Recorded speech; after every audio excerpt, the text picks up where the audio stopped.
This is Future Talk. Future Talk. Future Talk with Omnia Al Saleh and Hani Balkis. Ladies and gentlemen, welcome back to Future Talk right here on Pulse 95. It is me, Hani Balkis, with Omnia Saleh, bringing you everything you need to know about what's happening in the tech world, in the UAE, and all around the world. Ladies and gentlemen, today it's a Thursday, which means it's a beautiful day because, you know, we are now hitting off the weekend and, you know, the weather is beautiful as well. Yes, indeed. And we're definitely excited to get to spend this hour of your Thursday with you. We've got lots coming up on today's show, and a lot of the news has actually to do with the future of healthcare. And honestly, to be honest, it's partially also the mishaps of using tech when it comes to healthcare. Algorithms that detect cancer have been discovered to actually fool and be easily fooled by hacked images. And this is going to be a very big concern when it comes to using technology and implementing it in today's day and age. Yeah, and again, I do believe that, having technology is very important in, our daily lives as well. And time again, it has been shown that. Yes, indeed. Coming up on today's show as well, we're going to be talking all about how future-proof big tech is. Apple, Spotify, they've all been under fire lately, and we're going to be telling you exactly why we should be careful whenever we're using these services. Yes, and Apple has also unveiled an Android app that can detect AirTags and even use the Find My device. Now, we do know that the Apple AirTags has been, gaining a lot of commotion when it first came out, but it kind of, dying down now. The hype is dying down.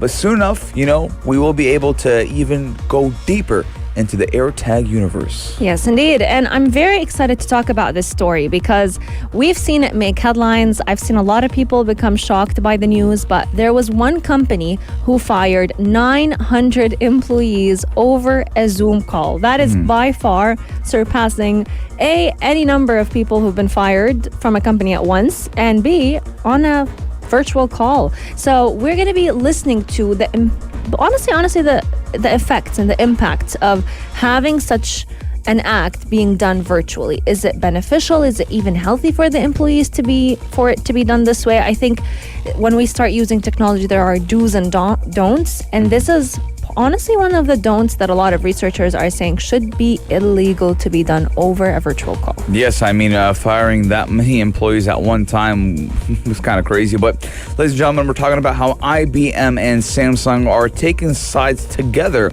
and they are working on a new chip design that could lead to week-long battery life on a number of phones, which we would all love a week-long battery life. And, that battery would be a little bit loyal.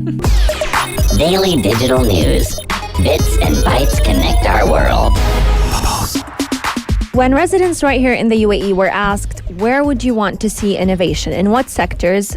The majority of people actually answered they didn't want to see any tech innovation or the use of AI when it comes to healthcare and when it comes to education. And I remember when we were sharing the survey results, Hani and I were thinking, why wouldn't anyone want to see advancements in healthcare when it comes to innovation and tech? But today's story is actually one for that type of people, those who don't support the use of AI when it comes to healthcare, because scientists have found out that algorithms that detect cancer can be fooled by hacked images, which basically means if any hospital were to be susceptible to a cyber attack, many may just be diagnosed with cancer when they don't have cancer at all. Yeah, honestly, I laugh, but to hack into, such a sensitive topic and, show... You'd be surprised. That someone has cancer. I don't know where it's funny, where kind of parody this is. Just, despicable that someone would, hack an image and make someone... show someone that they have cancer, especially, when that person is probably already, nervous going into there. They had to go through all the tests and, biopsies, you name it. And then at the end of the day, some hacker who lives wherever he does, just says, hey, I want a quick laugh. He doesn't even get to see the reaction. He just sends, that hacked image. But, we're looking at how artificial intelligence programs are going to check medical images for evidence of cancer that can be duped by hacks and even cyber attacks. And that was according to a new study. Now, researchers have demonstrated that a computer program could add or even remove evidence of cancer from mammograms, and those changes do fool both an AI tool and human radiologists as well. And, this could lead to incorrect diagnosis. So what does that mean? That means when someone, God forbid, gets cancer, and if it's a dupe to fake cancer, they will have to go under chemotherapy. Exactly. They will have to, chemotherapy is a strong drug. And it's a very expensive one. And that's actually the key reason behind why such attacks happen. And we've seen it in the past. We've seen a lot of hospitals and a lot of patients get diagnosed in an incorrect diagnosis that they have cancer, and come to find out they never really had cancer, but they would go through radiotherapy, they'd go through chemotherapy, and the main reason behind it is because some pharmaceutical company or some hacker wants to make money out of these patients using these drugs, which is honestly absolutely brutal to begin with when we're talking like humanity-wise, and it's inhumane. Now, looking at it, an AI program that typically is used to help screen mammograms, which is usually the scan that is used to help detect breast cancer, has been susceptible to these hacks, and they've been susceptible to these mistakes. So they would actually view a completely healthy scan to have signs of cancer, or that a patient has cancer when they're actually cancer-free. And that happens because some hacker gets into the system, gets into the AI, and uploads fake images under said patient's name, and then the system just detects patient X has cancer, patient Y doesn't have cancer. Now, the issue behind this is that nowadays a lot of screening machines, a lot of screening methods actually are very highly dependable on AI and robotics. And that makes it very hard for humans to kind of draw the line, because even a human radiologist might get into a mistake like this if all they saw was that fake image. So it's not really the machine's fault, but more of a security mishap. I feel like the security behind these systems needs to be strengthened so that no one would be put at such a risk, not a human radiologist and not a machine radiologist. Yes, 100%. I do believe maybe they should have a closed network that these images are being sent to, a local network. So if anyone would like to hack, just to make money off these chemotherapy drugs, that what would happen is that they would have to be physically at the hospital, at the medical center, and it's not that easy to plug in a wire into a whole computer room and hack into those mammograms or those diagnostics. And again, I'm looking at how unfortunately big pharma could be the villain here. I mean, for these treatments being so expensive, this could entitle a lot of big pharma companies or even distributors to think about this way of making extra money. And we do know that hackers are increasingly targeting hospitals and healthcare institutions with cyber attacks, and most of the time those attacks do siphon off patient data, and they do use it for marketing purposes. Ladies and gentlemen, let us know your guys' thoughts. 4215. We are taking a short break, but when we come back, we're talking about how future-proof is Apple, Twitter, and Spotify, and apparently not very. So they might just have no place in the future. Daily digital news. Bits and bytes connect our world. Ladies and gentlemen, we do know that, the pioneers, the ones that are kind of grasping the market, is Apple, Twitter, Spotify. These are the big names that you hear. And we don't kind of look at a near future or a future in general without these companies. I mean, Apple, the iPhones, the MacBooks. I'm using an Apple MacBook right now. I have an Apple iPhone. I have an Apple Watch, right? I believe that for the next 10 years, I'm going to be using these products. Twitter, I believe maybe in the next couple of years, I will be using Twitter as well. Spotify, I listen to music with it. I believe for the next couple of years, Spotify as well. These companies have already developed a very good presence in the real world and the virtual world. But are they future-proof? What does that mean? Does that mean, are they going to be here for the future or not? And unfortunately, a lot of researchers have found out that they might not just be.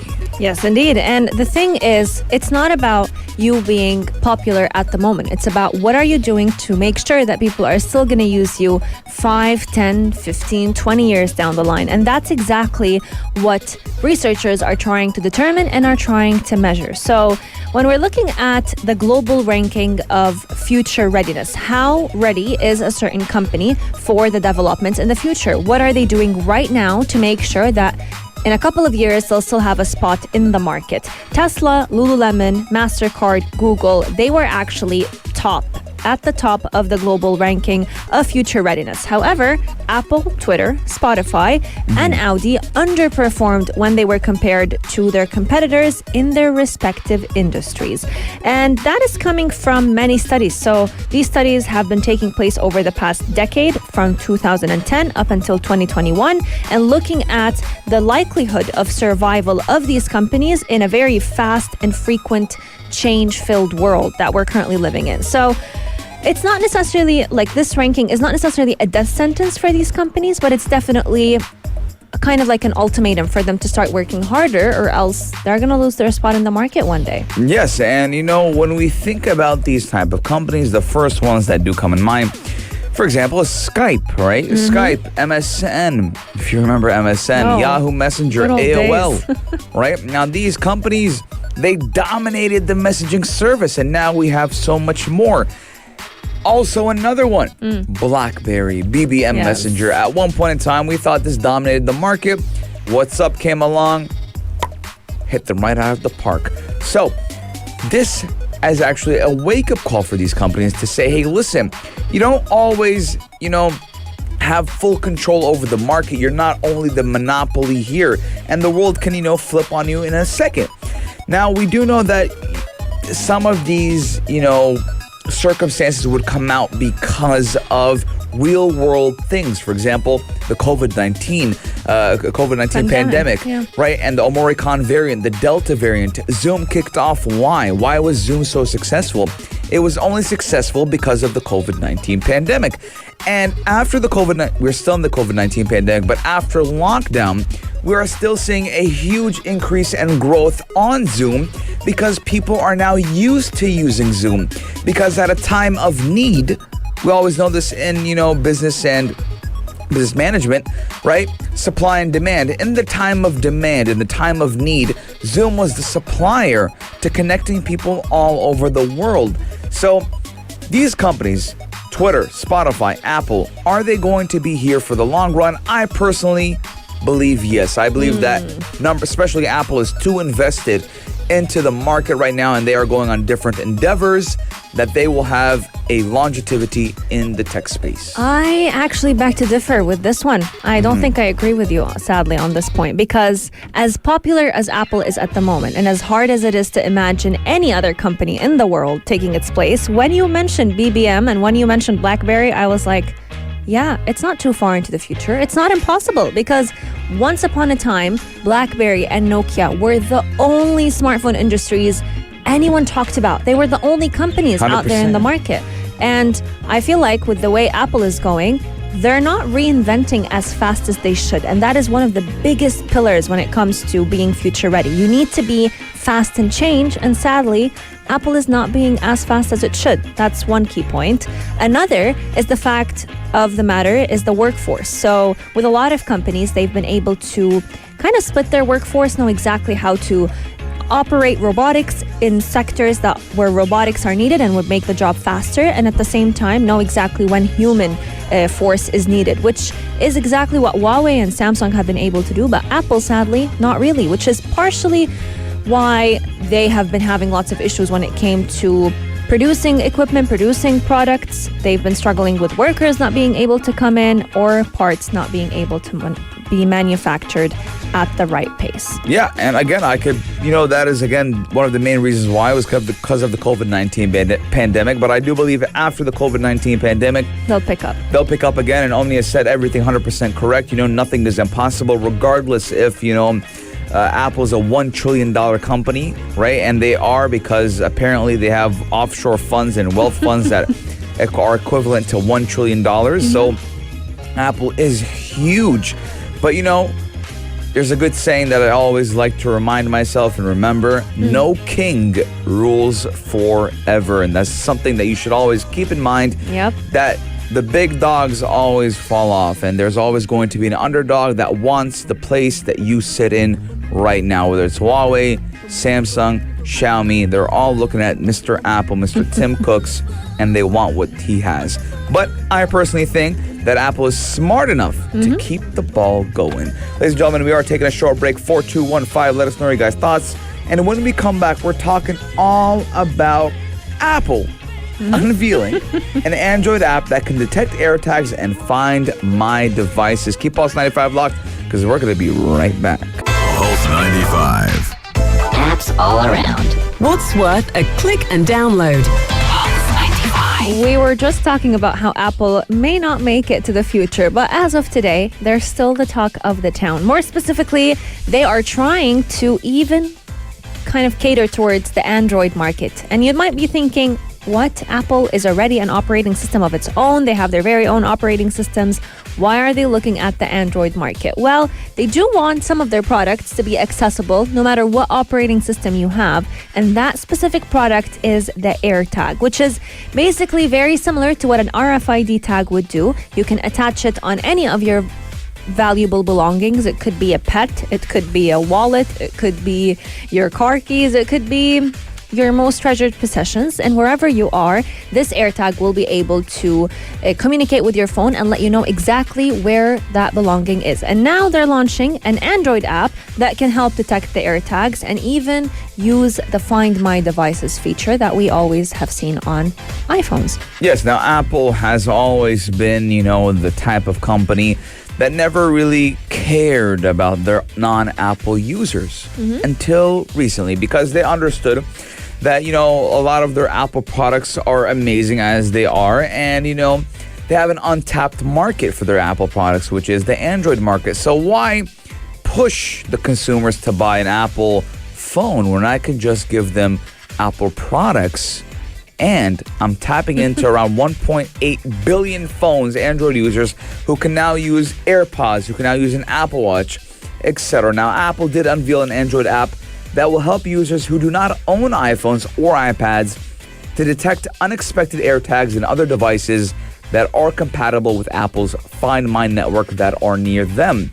Now, the development does make good on the technology company's pledge to boost user privacy. Now, the Tracker Detect app, which was first floating around in June of this year, does allow users to find out if they are being tracked without their knowledge. Now, after a manual scan, any AirTag found will be flagged as unknown, and a sound can be played to actually locate it.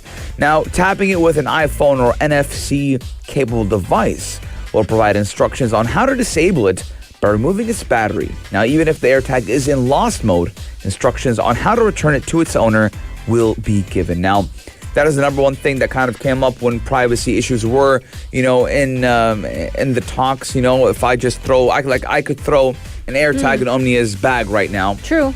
And she could be on her merry way and she would never know. So Apple said, no, don't worry. We're going to have a feature for that. The sound's going to be playing. You have to turn it off manually, blah, blah, blah, blah, blah. And now, that was for iPhone users, but now they want to cater it to Android users as well. Yes, indeed. And I'm actually very excited to see how this is going to turn out for Android users, because it reminds me of, when you pass by restaurants and they offer you samples, especially cafes. They'll give you like a sample of what yogurts they have or ice creams, and it kind of might just lure you to try it. And once you try it, you may be sold forever, and it becomes the one store you go to get everything. And that's exactly what Apple is trying to do with this brand new feature that they're launching, brand new app to be more specific. Tapping in with an iPhone or an NFC capable device will provide a lot of instructions on how to disable it by removing its battery. So they'll also give you kind of like a how-to guide on disabling AirTags as well, to make sure that the privacy of their users is left untapped. We want to hear from all of you. 4215. Have you gotten an AirTag yourself? Have you tried it out? And what is your experience with it? For the longest time, we've seen RFID tags being used widely, but mostly by businessmen and people who had a lot of valuable belongings because of how expensive they are. But now, AirTags are making things a lot more purchasable, we can say. Check this out. Check this out. Pulse 95. You're fired. Oh my God. I was like, what's going on? That reminds me of Donald Trump. Were you the one who said last time, I wish I was a manager? No. Yeah, I think it was you. You were saying, what if was- only I was a manager and be like, you're fired. You got to repeat this. I do not like this. You're like, what if I was this person? I think it was, regarding the reality show, Donald Trump's reality show. Yeah, I think so. Yeah, I think it was called, what was it called? Forgot. I just had the tip of my tongue. But anyways, ladies and gentlemen, why I started off the segment saying you're fired is because Better.com CEO has actually fired 900 employees on a Zoom call. And The question is who's working in the company now? how do you even approach that? Like, hey guys, everyone On this call. on this call except Mary and Anne. You guys are fired. You fit the role well. Right? Like, imagine that. I mean, at first you'd probably think it's a joke. Like, if I get happened to me, 100%. I'm like, Good one. boss, right? You got no. You're fired. Right? I can't. We need to cut budget. Like, what about the 899 rest of us? You're all fired. Out of it. Yeah. But again, the topic of the discussion comes today is how moral and ethically right is this to break the news via a Zoom call? Yes, that's definitely one of the biggest things that people have been talking about when it comes to remote working. As many companies push for flexibility in your job, flexibility in where you work, being able and being offered the option to work remotely, I feel like there are certain things that you can't just do remotely. Like firing one person, let alone 899 other people online. It should be a crime against humanity, because all these people, yes, they may be having a lot of flexibility in their job, but they're still doing their job the way it should be done. So people have been coming out and saying this should be illegal, the decision shouldn't be enforced, and a lot of people have been also saying that the fact that Better.com, which is the company that did that, failing to comment about this only makes sense because they're really planning to follow through with it and they don't care who says what. Now, one of the employees that came under fire for this specific action did say that they had to do it. They had to do these layoffs, but the issue was the execution when it came to communicating the layoffs. And he said, their boss basically said that the performance and productivity were the main reasons behind this decision and to go ahead and lay off employees in the United States and India. But the question is, even if they weren't being as productive as possible, is this even legal to begin with? Yeah. Or now- ethical? Not even legal, just ethical. Yeah, now imagine, right? I do believe that, we kind of made it a joke about how we fired them. Yeah. But I do believe it isn't as comedic as I made it to be, right? I do believe it was kind of, explaining why and doing this and doing that. And again, think about 900 employees. He's not going to get 900 employees in his office, right? He's not going to get one after True. another. That would take, if he was doing one employee a day, that would take, 2 years, 3 years to do it, right? So again, I think because of how big that team was, it's not specific people, it is departments that were being fired. He actually did exactly the scenario that you said. I'm not sure if you knew that. You're fired? He literally came out on the call. The minute the Zoom call started, he said, thank you for joining. I come to you with not very great news. And Might. yeah, and he said, if you are on this call, you are part of the unlucky group being laid off. Your employment here is terminated effective immediately. And that was it. Vishal Garg, who is the CEO of Better.com, bro, you have no chill at all, because you would think someone would, execute this news a little bit better. But again, ladies and gentlemen, some people have no morals or ethics. He acknowledged that, though. He said that he delivered the news in a not very great way, but that was too late. He did it after it was too late. He said that he failed to show respect and appreciation for people who really worked hard on the company, but that he kind of had no other option but to do that. Yeah, again, I mean, I thought I was trying to give him the benefit of the doubt. I was saying that he probably gave it to them in a very timely manner, a nicely manner. But apparently, this man was just, a savage, right? Like, if that ever happened to me, I would have, thoughts to say back to Mr. CEO. But again, ladies and gentlemen, how ethical and moral is what Mr. Vishal Garg did, who is the CEO of Better.com? Would you accept it? I would not accept it. I would be up in flames, especially the way he said it, you guys are the unlucky bunch, blah, blah, blah, blah, blah. I would like more of a reason why. True. Did I not meet the status quo? Are we down in revenue? Were we not making sales? How's my productivity? And, same time, Omnia, you have to remember that with every action, there's a reaction. So what were these departments doing for him to come out so, in this manner and say, just, you guys are fired. I don't want to even try with you guys. The thing is, I feel like Right? whatever it is that they were doing, when you're relaying such news, there has to be somewhat of empathy within it, because it's unfair. These are Yeah, people. he did empathy. He said, you're the unlucky bunch. Wow. I must add, he did send an email after that saying that after whatever happened hit the news, he was like, oh, I'm very sorry on how I delivered the news, but it just had to be delivered. And the issue is he has history of inappropriate communication with his employees. To begin with, back when the pandemic first started, he sent out a full email saying to his employees that they're so slow, that they're not embarking on the digital transformation that every other company is. And I mean, if you're gonna communicate this way, in this manner to your employees, is that his voice? Yeah. All right, guys, I'm going to try to listen. Let you hear it real quick. Yeah. So this is, the CEO who says you guys are the unlucky people. This call, you are part of the unlucky group being laid off. Your employment here is terminated effective immediately. It's been a really, really challenging decision to make. Very challenging decision to Clearly. make. Again, I mean, the way he said it shows no remorse, Nothing. He doesn't kind of sympathize with the 900 people that have to feed their families. But again, unfortunately, this is corporate life. And, the CEO thought this would be the correct way to execute such decision. Do you think Zoom should continue at this point? Or Zoom working should still be an option? Yeah. When it comes to laying people off? I mean, if it was a one-on-one, right? And you guys obviously, again, people were laid off in India as well. And he probably was not based in India. He was probably based in the United States. Right, so maybe a Zoom call, one-on-one. Hey, Hani. Hey, Omnia. God forbid. Hey, whatever. You are not doing as what you're supposed to be doing. You haven't been meeting the status quo, revenue, blah, blah, blah, blah, blah. Hey, You're done.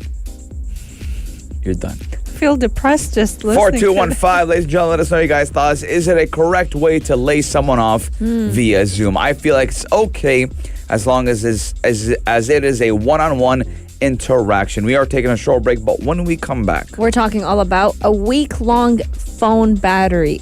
Can this be the true reality in the coming years? Keep Pulse 95 locked to find out more about it. Check this out. Check this out. Pulse 95. check this out, ladies and gentlemen. What if we told you, right, that you only have to charge your phone once a week? Honestly, if you I would never think about changing from Apple, but when I read this news, I was like, this would probably be the only thing that would lure me to try Samsung. You would try it, but by the time you get acquainted to it, Apple would have already released the same type of technology. Now, IBM and Samsung do say that their new chip design could lead to a week-long battery life on phones. Now, IBM and Samsung are teaming together to release this new chip, and they do say is the next big advance in chips and is looking quite good. Now, IBM and Samsung have announced their latest advancement in the semiconductor design, which is a new way to track or to stack transistors vertically on a chip instead of lying flat on the surface of the semiconductor. So that means, you don't need a big fat battery. You can have a small battery because now it's going vertical, not horizontal. But imagine just charging your phone once a week and forgetting about it. It's like going back to the good old days of the Nokia brick phone. I mean, that would be amazing. I would love to charge my phone once a week. And the question is, at what cost? Is it going to be more expensive? And number two, how long would I have to be charging my phone for to get that 1 week charge? True. That's going to be a big question as well, because when we look at it, 5G has been the big thing when it comes to the tech world, but we have got 6G coming up, and we know that if you were to use your phone on Wi-Fi, the battery would last a lot longer than if you started using 5G. And that is one of the big aspects that Apple kind of did not really communicate when they launched the iPhone 12 and the iPhone 13. They were saying, oh, the battery is going to last you all day, but then once you start using 5G, things don't measure the same way. So I'm wondering if this is going to be the exact same case with IBM and Samsung. Now, looking at it, they are definitely looking to trial this battery very soon. And what they're saying is that charging it won't take more than a few hours. So you're not looking at charging it all day, thankfully, but charging it for a couple of hours and then bam, you won't have to recharge your phone for a week.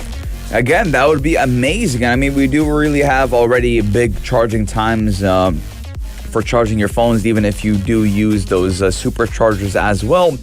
So, I mean, IBM and Samsung have been teaming up, and I'm looking at this becoming a huge thing for Samsung, but for the smartphone industry, because now they will be more inclined to compete, because the great thing about life is competition, because if your competition is doing good, it will push you to be better. Ladies and gentlemen, I want to know your guys' thoughts. 4215. Would you charge your phone for 8 hours once a week to have a full week's charge, or you're fine with charging it every couple of days? Would you switch? To Samsung? Yeah. No. Even with this feature? Doesn't matter. I don't mind. You'll charge your phone. You'll have a full. I'm not out all day anyways, so it's fine. I am genuinely shocked. I thought you would. Nah, I don't like Samsung. I don't like the way the functionality of the phone works. Okay. I don't like Android systems in general, but I don't like either, but it's a big feature to say no to. portable chargers do the job. Oh my God. Right? Apple, if you're listening, hire this guy. 4215, ladies and gentlemen, let us know your guys' thoughts, but we are leaving you with The Weeknd. Not the actual song, the real Weeknd, right? And I hope you guys have a great weekend ahead of you guys. It is Thursday. It's always good vibes right here on Pulse 95 and in the UAE when we're close or when we are in the weekend. I do want you guys to take care and stay safe. And Omnia, take it away. We will see you once again on Sunday, same time, same place, only here on Pulse 95. And that is where the magic happens, right here on Pulse 95. Ladies and gentlemen, have a wonderful weekend. We'll see you Sunday, not see you tomorrow. We'll see you Sunday. Love you guys. Stay safe. If you liked this episode of Future Talk, drop a like and subscribe. Pulse 95. Be sure to follow us on Instagram for all our daily updates and top stories.